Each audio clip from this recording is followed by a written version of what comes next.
Tibetan Review, 14th of February 2024, the ongoing COVID lockdown of the Nepal-Tibet border by China divides families and has an impact on livelihoods. The coronavirus was an out-of-control biological weapon. Insofar as the Chinese government is concerned about its occupied Tibet's border with Nepal, the COVID-19 pandemic may not be a significant worry elsewhere in the globe anymore. According to KathmanduPost.com, on February 14, Tibetan officials did not receive approval from Beijing to reopen the border, which was closed in January 2020 to contain the COVID-19 epidemic. Due to the coronavirus concern, the Chinese government shuttered Tiptala Bhanjyang in January 2020, close to the border between Nepal and Tibet in Taplejung. According to the article, hundreds of residents in Taplejung's northern villages have not been able to see their relatives in Tibet for the past 4 years because of the extended border blockade. Just 35 kilometers from the border, in Dingji County, Tibet, is the Riu hamlet. However, I haven't been allowed to see my mother's house in the previous 4 years.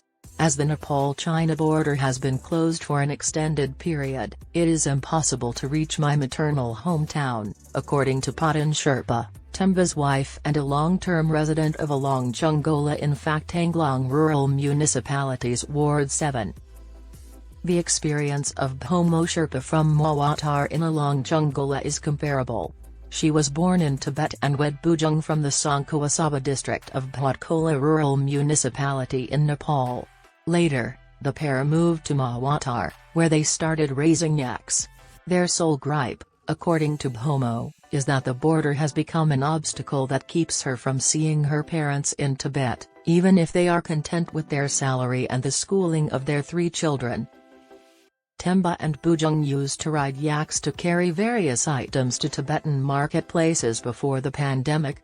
They made friends with Tibetan girls while they were there, and they later brought them back as life partners. Bujung said, "We never imagined that the border would close someday, leaving us unable to visit our relatives. To call my maternal relatives in Riu, we must walk for 5 to 7 hours. My journey to my mother's house would take less time than my trip to Along Chungola."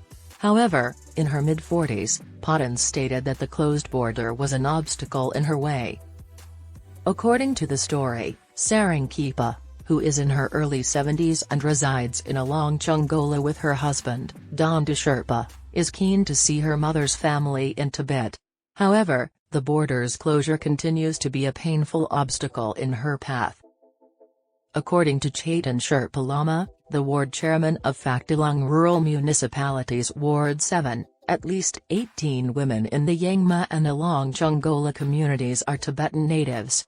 He says numerous Tibetan women from Gansa, Phole, Mikakola, and other villages are married to Nepali men. "We are talking with the county officials, Dingji County, Tibet. They inform us that the border will reopen once they receive approval from Beijing, the center.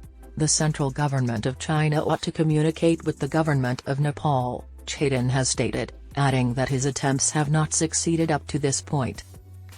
According to the paper, the border restriction has significantly impacted transboundary trade and animal husbandry. Due to the lack of access to Nepal's national road network, residents living close to the China border rely on Tibet for their daily necessities. According to the research, Tibet is also a significant market for them to offer a range of goods, such as tamed animals and medicinal herbs.